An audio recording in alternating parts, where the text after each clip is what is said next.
अब आपको मैप के माध्यम से दिखाते हैं कि इजराइल के हमले के बाद ईरान ने तेल गैस वाले जो इलाके हैं वहां कहां पर हमला किया है, एनर्जी सेक्टर किस तरीके से तंग हुआ है। सबसे पहले आपको ये नक्शे के माध्यम से समझा देती हूं कि वो कौन कौन सी जगह है। अगर इजराइल की बात करूं तो तेल अवीव, सऊदी अरब, इसके बाद कुवैत, ईरान, यूएई, ये जगह है जहां पर सबसे ज्यादा तेल और गैस रिफाइनरीज को नुकसान पहुंचाया गया है। अब वो कौन कौन से तेल गैस रिफाइनरीज है, प्लांट है, उनके बारे में जरा जान लीजिए। इसमें सऊदी अरब की अगर आप बात करेंगे तो यहाँ पर रियाद रिफाइनरी है, रेड सी रिफाइनरी है, जिससे सबसे ज्यादा नुकसान पहुंचाया गया है। इसके बाद यूएई की अगर बात करें तो हबशान गैस प्लांट है, शाह गैस फील्ड है, इसे नुकसान पहुंचाया गया है। इसके साथ ही सऊदी अरब से ही जुड़ा हुआ है रास लफान कतर, यहाँ पर भी नुकसान पहुंचाया गया है, कतर में ये रिफाइनरी है।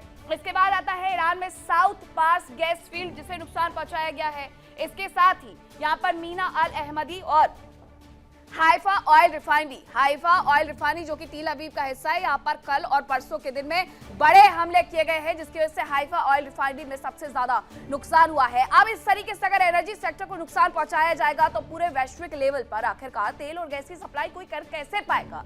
अब जरा एक बार फिर से देख लीजिए, तेल अवीव हो, कुवैत हो, सऊदी अरब हो, कतर हो, यूएई हो, ईरान हो, यहाँ पर इस तरीके से हमले किए जा रहे हैं कि सारी की सारी तेल और गैस इंडस्ट्री को सबसे बड़ा झटका दिया जा रहा है। सिर्फ मिडिल ईस्ट में ही नहीं, मिडिल ईस्ट की तो सिर्फ आर्थिक कमर टूट गई है। इसके बाद वैश्विक स्तर पर तेल और गैस की कमी होने की वजह से वहां पर जगह जगह कोहराम मचा हुआ है। हमने आपको पाकिस्तान की खबर दिखाई थी, वहां तो मर्डर तक हो गए कि तेल पहले कौन भरवाएगा। तो ये situation all over the world हो गई है और ये वजह यही है, इसकी वजह से ये सब कुछ हुआ है। अब आपको एक और तस्वीर दिखाते हैं और उसके माध्यम से समझाते हैं कि आखिरकार साउथ पास गैस फील्ड, ईरान हो, रास लफान हो, इसके अलावा कौन कौन सी वो जगह है जहां पर नुकसान हुआ है। अब बात करेंगे एनर्जी सेक्टर पर हमले के बाद कहां कितना नुकसान हुआ है। सबसे पहले हम बात करेंगे साउथ पास की, जो कि ईरान में है। 4 गैस ट्रीटमेंट प्लांट है जो कि क्षतिग्रस्त कर दिए गए हैं और इनकी वजह से पर्यावरण प्रदूषक इस लेवल पर हमारे पर्यावरण में एंटर कर गए हैं कि दशकों तक ये लोगों को बीमार करके रखेंगे, ये रिपोर्ट्स तक कहती हैं। इसके बाद ही साउथ पास से जुड़ी हुई जानकारी ये है कि ये क्षेत्र ईरान की 70 से 75% गैस आपूर्ति करता है, लेकिन यहाँ पर बार बार नुकसान पहुंचाया जा रहा है ताकि ईरान की ये जो क्षमता है उसे खत्म कर दिया जाए और आर्थिक तौर पर उसे तोड़ दिया जाए। अब बात करेंगे कतर के रास लफान की, दुनिया का सबसे बड़ा एलएनजी हब है, जो हमने आपको अभी मैप के माध्यम से समझाया भी। वहां पर भी इसी तरीके से सबसे बड़ा नुकसान किया गया है। कतर में भी अगर मैं कहूं तो बहुत वक्त नहीं हुआ, ये जगह मैं बता रही थी आपको, अगर आप मैप देखेंगे तो ये कतर है, ये रास लफान है और यहाँ पर अभी पिछले दिनों ही हमला किया गया था। और ये जो गैस प्लांट है, या आप समझ लीजिए एलएनजी का जो ये सेंटर है, ये इस तरीके से तबाह हुआ है कि बताया गया था कि इसे ठीक करने में अब लंबा वक्त लगने वाला है। इसके बाद अगर कतर के बाद हम आगे बढ़ेंगे और बात करेंगे कुछ और जगह की, तो एलएनजी उत्पादन लाइनों को इसकी वजह से भारी नुकसान हुआ। जो रास लफान में दरअसल हुआ है, यहाँ पर मिसाइल का उपयोग किया गया, ड्रोन का इस्तेमाल किया गया, जिसकी वजह से ये हमला हुआ, जिसकी वजह से एलएनजी को सबसे ज्यादा नुकसान कतर में पहुंचा है। कतर पर भी लगातार हमले किए जा रहे हैं। कतर की 17% गैस निर्यात क्षमता को इसकी वजह से खत्म कर दिया गया है। इसके बाद ठीक करने में 3 से 5 साल लग सकते हैं। ये अपने आप में एक बड़ा मसला है कि 3 से 5 साल का वक्त लग सकता है, यानी लोगों की जो निर्भरता है एलएनजी के इस प्लांट पर तो कम हो जाएगी। सालाना करीब $20 बिलियन के राजस्व का नुकसान इसकी वजह से कतर को होगा और यही तो ईरान की लिस्ट में शुमार है कि अगर हमें आर्थिक तौर पर चोट पहुंचाई जा रही है तो हम भी वही करेंगे लोगों के साथ। रास तनुरा सऊदी अरब, सऊदी का ये सबसे बड़ा तेल प्रसंस्करण संयंत्र है। एक बार फिर से आपको मैप के माध्यम से समझा देती हूँ कि रास तनुरा आखिरकार सऊदी अरब में कहाँ है। तो अगर आप देखेंगे सऊदी अरब में, तो इसके साथ ही यहाँ पर साउथ पास गैस फील्ड के बारे में आपने जान लिया, शॉ फील्ड के बारे में भी हम आपको बताएंगे। लेकिन सऊदी अरब में जो नुकसान हुआ है रास तनुरा में, वो भी ये कहा जाए कि उसे पीछे ढकेलने के लिए किया गया है, तो ये गलत नहीं होगा। रास तनुरा में सऊदी का सबसे बड़ा तेल प्रसंस्करण संयंत्र है, जिससे नुकसान पहुंचा दिया गया है। इसके बाद 5.5 लाख बैरल प्रतिदिन इनकी क्षमता है और अगर रास तनुरा की क्षमता इतनी है तो अब आप ये समझ जाइए कि मिडिल ईस्ट में जब तक हम ये कहते थे कि जहां खोदना शुरू करेंगे वहां तेल निकल जाएगा, वहां तेल निकाल दिया गया है दरअसल, ताकि इनके पास अपने आप को मजबूत करने के लिए कुछ भी ना बचे।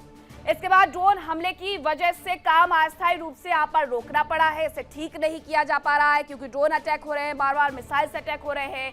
सैमरेफ रिफाइनरी सऊदी अरब की, यहाँ पर भी ये ढांचागत नुकसान इसमें हुआ है। एक और रिफाइनरी है सऊदी अरब की, इसके बाद रुवैस रिफाइनरी यूएई की है, जो दुनिया की सबसे बड़ी रिफाइनरियों में से एक है, इसे भी नुकसान पहुंचाया गया है। ये मिडिल ईस्ट में ईरान पर जो हमले हो रहे हैं, ईरान बदला ले रहा है बाकी देशों पर हमले करके। अगर हमारी गैस तेल रिफाइनरी को बर्बाद किया जाएगा तो मिडिल ईस्ट में अमेरिका ने जहां जहां सैन्य बेस बनाए हुए हैं, उसके जो मित्र राष्ट्र है वहां पर हमला करके उनकी आर्थिक ढांचे को भी तोड़ देंगे, और वही किया जा रहा है। एहतियातन इसे बंद करना पड़ा है रुवैस रिफाइनरी को, एहतियातन ये बंद हो गई है, जिसकी वजह से उनके खर्चे भी कटौती होगी।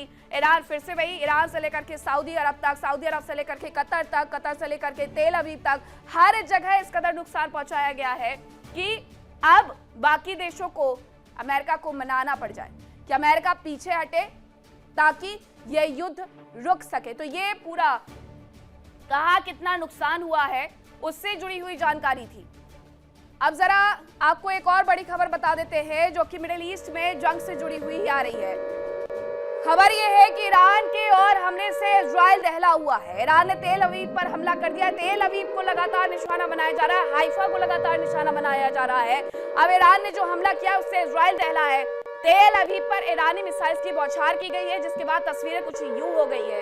ये तस्वीर अगर आप देखेंगे तो आपको लगेगा कि ये जंगल जल रहा है, लेकिन ये मिसाइल की वजह से जो अटैक हुआ है, जो ड्रोन हुआ है, उसकी वजह से जो इंफ्रास्ट्रक्चर है वो तबाह हो गया है। एक बार ये फुल स्क्रीन हम आपको तस्वीरें दिखाते भी है और इन धमाकों की जो गूंज है वो भी सुनवा देते हैं।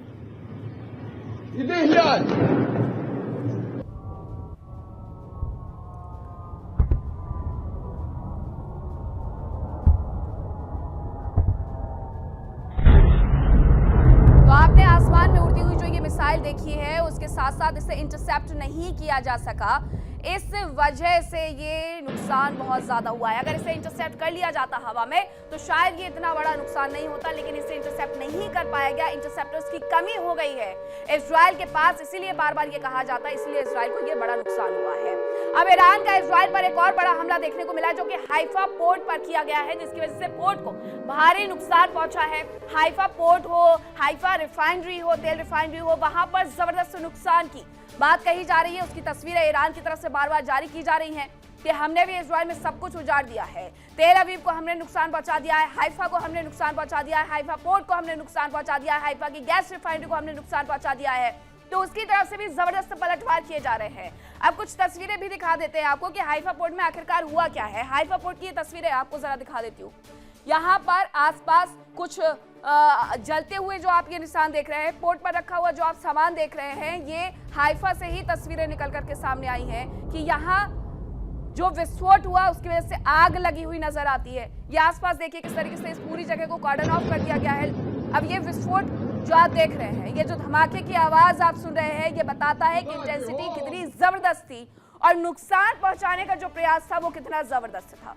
इसकी वजह से इजराइल का हाइफा पोर्ट पूरी तरीके से तबाह हो गया है, पोर्ट को भारी नुकसान पहुंचा है, ये जानकारी है। अब दो खबरें हैं। एक खबर यह है कि ईरान ने तेल अवीव पर हमला किया, जो मिसाइल उनकी तरफ से भेजी गई, इजराइल उसे इंटरसेप्ट करने में नाकामयाब रहा।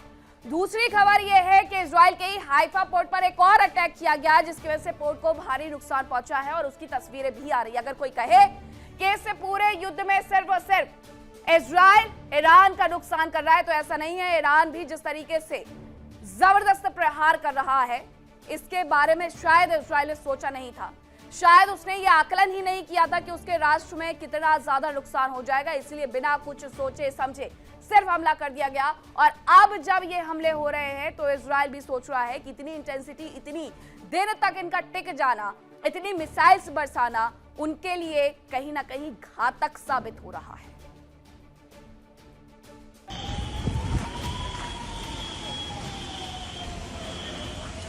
ईरान की मिसाइलें इजराइल में जबरदस्त तबाही मचा रही हैं। इजराइल की यरूशलेम, तेल अवीव, हाइफा और डिमोना तक ईरानी बारूद बरस रहा है।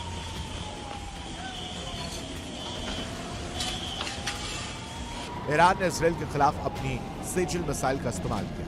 ये मिसाइल हवा में ही अपना रास्ता बदलने में सक्षम है। साथ ही अब एक से ज्यादा वॉरहेड ले जाने वाली मिसाइलों से हमला किया जा रहा है। ये मिसाइलें हवा में ही फटकर कई छोटे छोटे बमों को रिलीज कर देती हैं, जो अलग अलग टारगेट पर तबाही मचाते हैं।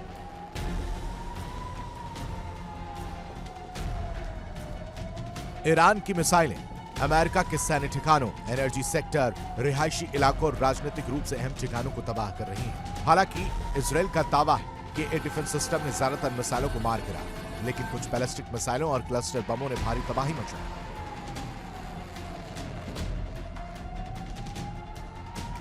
बताया जा रहा है कि ईरान के हमलों की वजह से अब तक इजराइल में लगभग 20 लोगों की जान जा चुकी है, जबकि इजरायली स्वास्थ्य मंत्रालय का कहना है कि अब तक 3,700 से अधिक लोग घायल हुए हैं।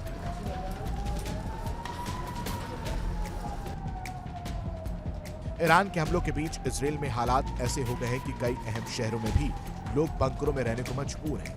तेल अवीव जैसे शहरों में लोग थकान और नींद की कमी से जूझ रहे हैं, क्योंकि रात भर सायरन बजते रहते हैं।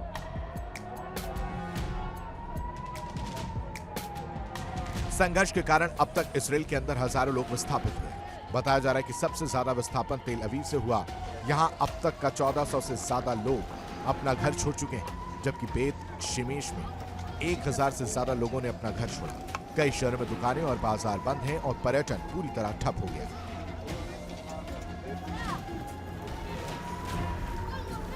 जंग ने इजराइल की अर्थव्यवस्था पर भारी बोझ डाला। इजराइल के वित्त मंत्रालय और सेंट्रल बैंक के मुताबिक अब तक का करीब $6 बिलियन यानी लगभग 50,000 करोड़ रुपए का नुकसान हो चुका है।